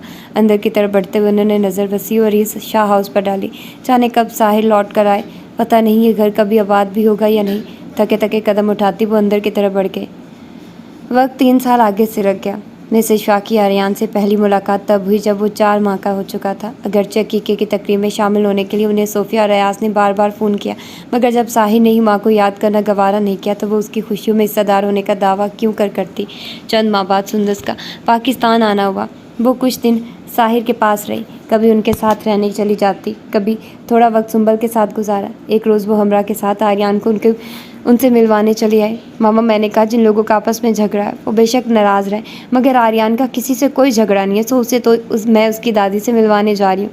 भाभी खुद ही तैयार हो गई। आर्यन को उनकी गोद में देते हुए सुंदस ने अपना कारनामा बयान किया था। तो क्या हमरा इसलिए चली आई है कि वो आर्यन को अकेले नहीं भेजना चाहती थी? आर्यन को प्यार करते हुए उनके जहन को खटका हुआ था। उनके जाने के बाद भी ये सवाल मिसेस शाह के जहन में कुलबुलाता रहा, साहिर का रवैया तुम्हारे साथ कैसा है? अगरचे ये पूछने की बात तो नहीं थी कि जिस तरह सुंदस बार बार उसकी तरफ चक्कर लगाती थी, यकीनन उनका सलूक अच्छा ही होता होगा, मगर एक रोज़ ये सवाल उनकी ज़बान पर आ गया था। मामा मेरे भाई हैं, मुझसे उनका रवैया बदल सकता है भला? जवाबन वो खिलखिलाकर हंसती थी।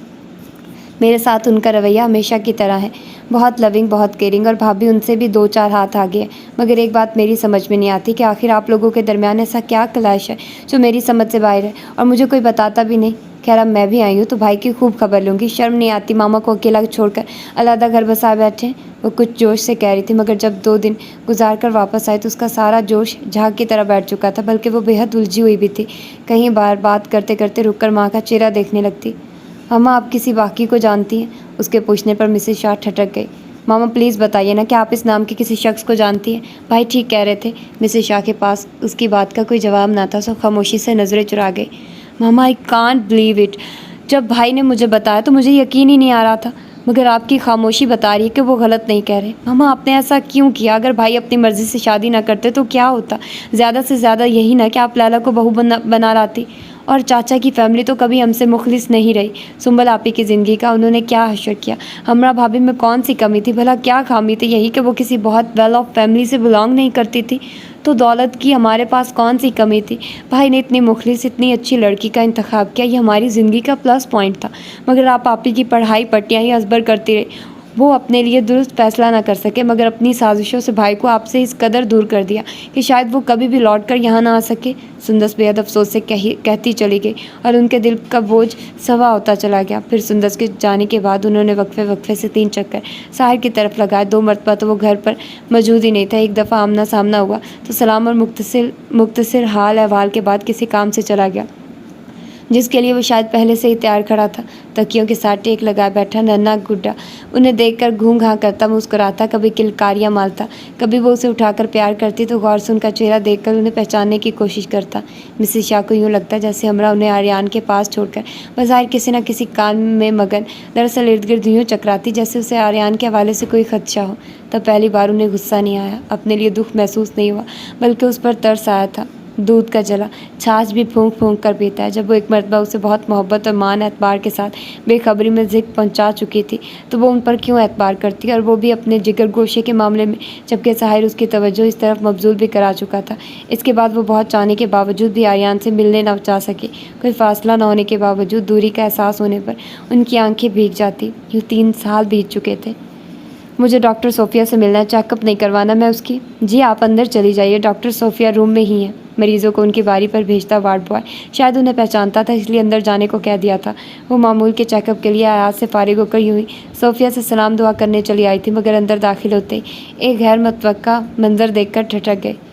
यहाँ दर्द हो रहा है और इधर दर्द हो रहा है। डॉक्टर सोफिया के पास एक छोटी सी चेयर पर बड़ा जमान 3 साल आर्यान अपने साथ टेबल पर पड़े भालू को नकली स्टेथोस्कोप से चेक कर रहा था। अच्छा तुम रो नहीं, मैं तुमको चॉकलेट दूंगा, तुम अच्छे हो जाओगे। आर्या ने टेबल पर पड़े टिफ़िन बॉक्स में से चॉकलेट निकालकर रैपर भालू के गले में टिकाया और चॉकलेट खुद खाने लगा।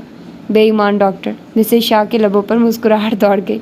मेरी मामा कहती हैं जो बच्चे दूध पीते हैं वो जल्दी बड़े हो जाते हैं। चॉकलेट खाते हुए उससे मुखातिब था। चॉकलेट खाकर दूध के फ़वाइद गिनवाए जा रहे थे। भुलक्कर डॉक्टर। आर्यान अब मैं लिख रही हूँ, आप भी लिखो। डॉक्टर सोफिया मरीज़ा के मुआयने से फारिग होकर तेज़ी से पैड पर लिखते हुए उससे मुखातिब हुई थी। इस बात पर आर्यान ने टेबल से कॉपी उठाई और टांग पर टांग रखकर ऊपर कॉपी को सेट करने लगा था। आंटी मैं जी नहीं लिखूँगा। कॉपी पर नज़र डालकर वो मुँह बसोर कर कह रहा था। जी नहीं लिखोगे तो डॉक्टर कैसे बनोगे? डॉक्टर बनकर तो जी लिखना पड़ता है। मैं आदमी रख लूँगा कोई। गोया डॉक्टर बनकर भी जी लिखने का कोई प्रोग्राम नहीं था। आर्यान अब मैं आपको मारूंगी, सोफिया ने उसे धमकी दी। मैं आपको सुरुंज लगा दूंगा। आर्यान ने भी जवाबन दो बदू धमकी दी तो जहाँ डॉक्टर सोफिया की बेसाख्ता हंसी निकली, वहीं मिसेस शाह ने आगे बढ़कर हंसते हुए आर्यान को गोद में उठा लिया था। ये क्या हो रहा है भाई? अरे आंटी आप। डॉक्टर सोफिया ने चौंक कर उन्हें देखा। इसके रूम की सेटिंग कुछ इस तरह थी कि दरवाज़ा बाएँ हाथ पर होने की वजह से अब तक उन पर नज़र नहीं पड़ सकी थी। बैठिए प्लीज़। पहले मैं आर्यान की शरारतों पर इंजेक्शन लगाने की धमकी देती थी, अब ये सुरुंज का नाम लेकर मुझे धमकाने लगा है क्योंकि डॉक्टर बनना सीख रहा है। कहता है पढ़ना लिखना कुछ नहीं है, यूँ ही डॉक्टर बनना सीख लेगा। इसकी भी हाउस जॉब चल रही है आजकल।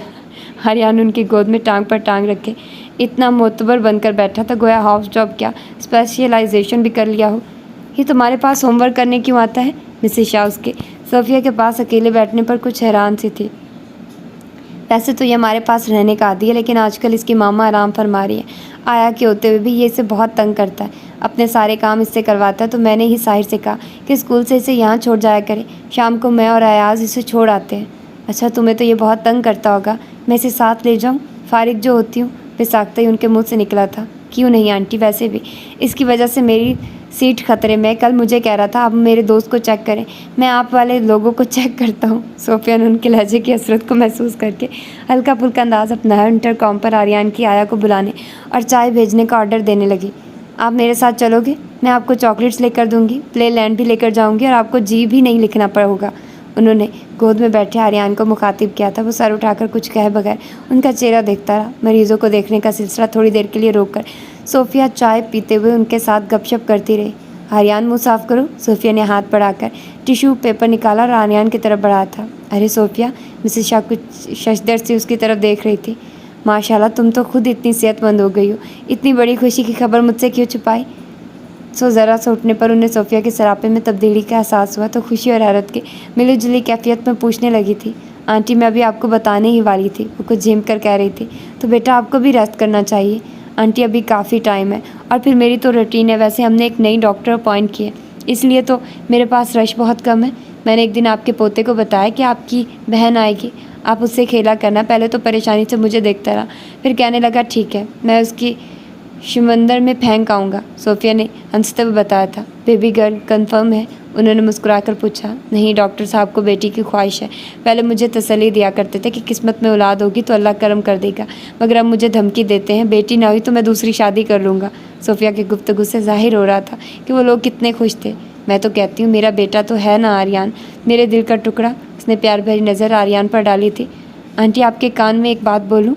आर्यन अपनी आया को साथ लेकर मिसेस शाह के साथ जाने के लिए तैयार हुआ, फिर कंफ्यूज सा रुक गया था। हाँ बोलो। सोफिया ज़रा सा झुकी। ये पकड़ने वाली आंटी तो नहीं है? वो एड़ियाँ चुकाकर उसके कान के पास आवाज़ बुलंद सरगोशी करके पूछ रहा था, साथ ही मिसेस शाह को कंफ्यूज नज़रों से देख रहा था। नहीं बेटा, बिल्कुल भी नहीं। सोफिया ने उसका मुंह चूमकर तरदीद की। असल में हमने इसे बताया हुआ है स्कूल के अंदर या बाहर किसी बंदे से कोई चीज़ लेकर नहीं खानी और ना किसी दूसरे बंदे के साथ जाना है। वहाँ बच्चों को पकड़ने वाले लोग होते हैं, इसलिए ये मशकूक हो रहा है। सोफिया ने उन्हें बताया तो उनके होंठों की मुस्कान छिन गई। ये फासले तो उनके अपने पैदा करदा थे। बहरहाल डॉक्टर सोफिया के समझाने पर वो उसे हाथ हिलाता उनके साथ चला तो मिसेस शाह की गोया ईद हो गई थी। आर्यन, आर्यन बेटा क्या कर रहे हो? साहिल ने टेरेस पर खुलने वाले दरवाजे में खड़े होकर उसे पुकारा, मगर वो जवाब दिए बगैर रेलिंग से सर टिकाकर न जाने नीचे अंधेरे में क्या तलाश कर रहा था।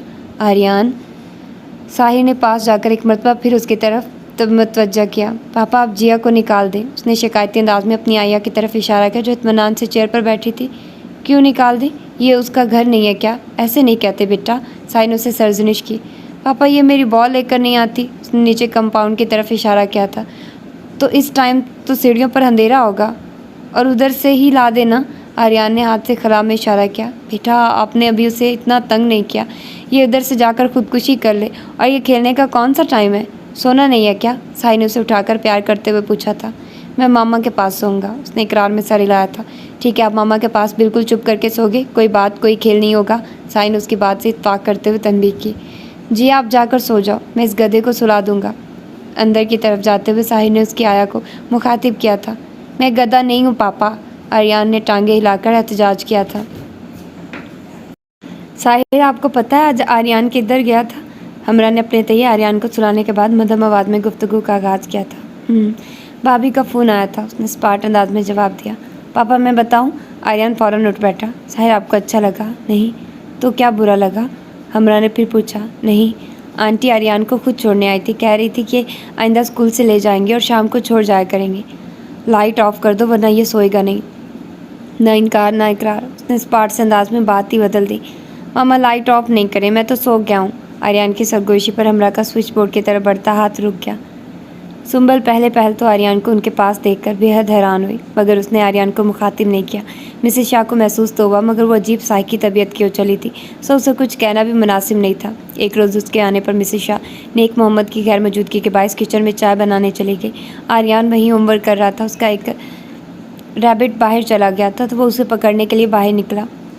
थोड़ी देर में वापस आया तो सर्दी के बायस कान और गाल सुर्ख हो रहे थे। आर्यन, इधर आओ। सुंबल ने उसे पुकारा। जी आंटी। उसके पास आ गया। आप बाहर क्यों गए थे? बाहर सर्दी नहीं है? उसने उन्नी टोपी को खींचकर उसके कान अंदर किए। नहीं, मेरी मामा कहती है बाहर धूप होती है, धूप में गर्मी लगती है। उसने चंद माह पहले का मामा का अकवाल जरी सुनाया तो सुंबल के चेहरे पर मुस्कुराहट आ गई। आंटी, आप रोज़ हमारे घर क्यों आती हैं? वो खासी लापरवाही से पूछने लगा। सुंबल के तस्वुर में याद का दरवा हुआ और उसे हमरा के साथ की गई गुफ्तगू याद आई। मैं रोज़ इसलिए आती हूँ बेटा कि मेरा कोई घर नहीं है। उसकी आंखें भीग गई, शायद अपनी ज़िंदगी की महरूमी पर, तन्हाई पर। आज तो पुप्पो भतीजे में बड़ी गपशप हो रही है। मिसेस शाह ने चाय की ट्रे टेबल पर रखी। मामा, मैं सोच रही हूँ अल्लाह जब किसी पर अपने करम की बारिश बरसाता है तो दूसरे उस पर कितनी छतरियाँ क्यों ना तान ले, इस बारिश के कितने ही रुख मोड़ दें, मगर वो अपने नसीब की बारिश में भीग कर ही रहता है। सुंबल कुछ आज़र्दगी और रश्क के मिले जुले जज्बात से कह रही थी। ये करम तो अल्लाह ने मुझ पर किया है। तुम्हें एक बात बताऊं सुंबल, आजकल मैं अल्लाह से लंबी उम्र की दुआ करने लगी हूँ कि मेरा नन्हा बेटा बड़ा हो, इसकी दाढ़ी आए, इसकी मूंछें आए, इसकी शादी हो तो ये सब देखने के लिए ज़िंदा रहूँ। उन्होंने आर्यन के हवाले से अपने ख्वाब बयान किए। मामा, मैं समझी आप इसे बड़ा आदमी। सुंबल हंसकर अपनी बात मुकम्मल कर रही थी। दादो, इन आंटी ने आपको मामा क्यों बोला है? पास खड़ा आर्यन अचानक तशवीश से पूछ रहा था। हाँ भाई सुंबल, तुमने खामखा मुझे मामा क्यों बोला है? उन्होंने बात पुरस की।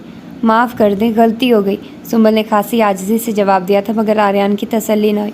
वो कब्ज़ा सच्चा और दावा झूठा के मुताबिक दादी को गोद में बैठ गया और खासी देर तक कभी अपने कोट के बटनों से खेलता, कभी उनके स्वेटर के बटन गिनता।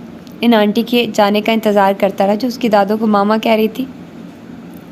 चंद ही रोज़ में साहिर के साथ उनके ताल्लुकात में खिंचाव ख़त्म हो गया था। मिसेस शाह में नन्हे खिलौनों को पाकर ज़िंदगी की नई लहर दौड़ गई थी। उन्होंने अपनी सोशल एक्टिविटीज़ कम कर दी थी। अगर कहीं जाना होता तो आर्यन को साथ लेकर जाते हुए उनके अंदर फ़ख्र भर जाता था। उसकी गैर मौजूदगी में उनका ध्यान लाशऊरी तौर पर आर्यन की तरफ रहता। बेख्तियार वो उस किसी मासूम सी बात को याद करके मुस्कुरा देती। अपने बच्चों के जो काम उन्होंने खुद नहीं किए थे वो उसके अपने हाथों से करके वो बेतहाशा खुशी महसूस करती। कभी कभार सोफ़िया और अयाज आर्यन से मिलने आते तो उसकी पिछली बातों को दोहरा कर इंजॉय करते।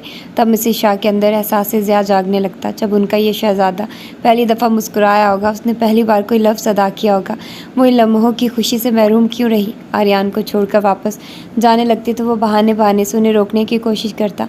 दरअसल उसका मासूम ज़हन ये वजाहत नहीं कर पाता था कि वो सबके साथ रहना चाहता है, और जब वो उसकी ख्वाहिश को महसूस कर सकती थी तो भला हमरा और साहिर कैसे अनजान रहते होंगे।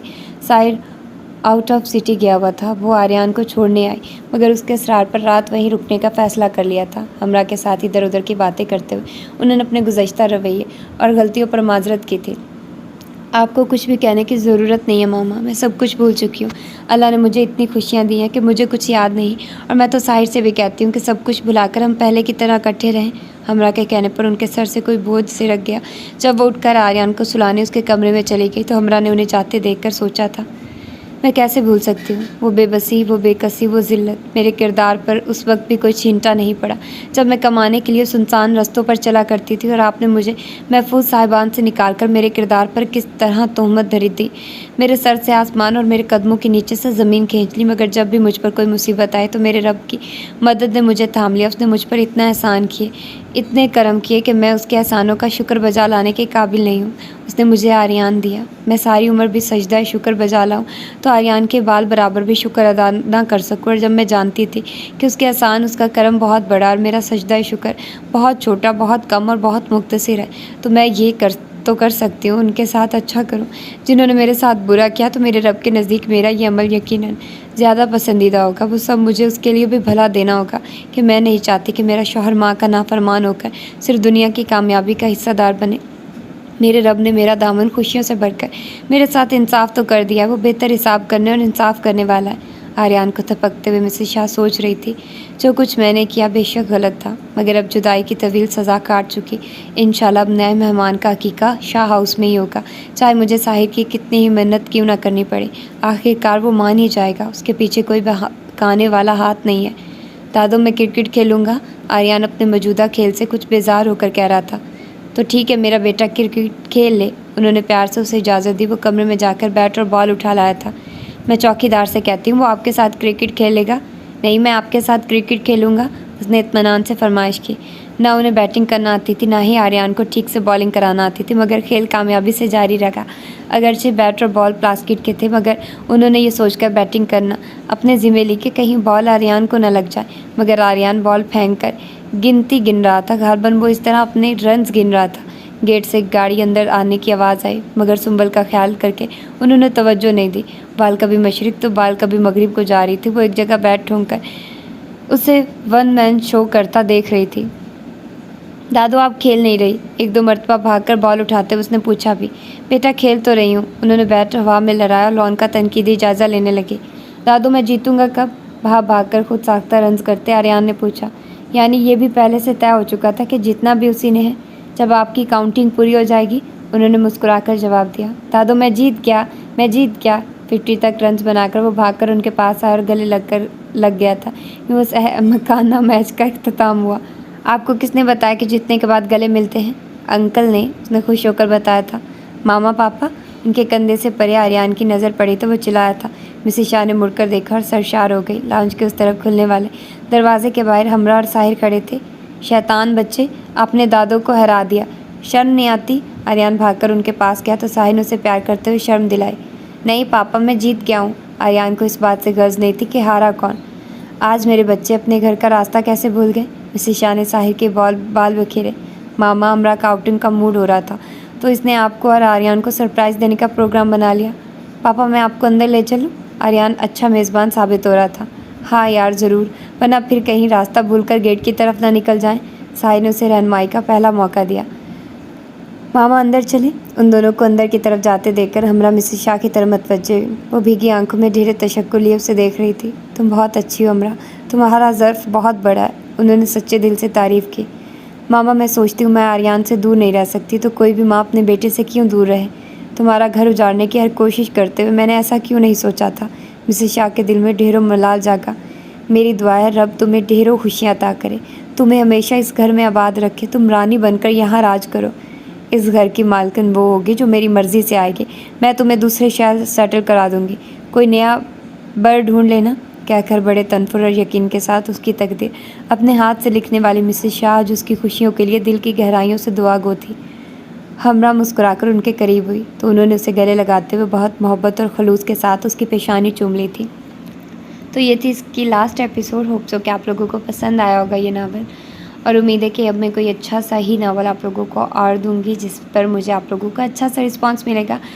तो फिर मिलते हैं इंशाल्लाह किसी और अच्छे से नावल के साथ। अपना ढेर सारा ख्याल रखिएगा। अल्लाह हाफिज़।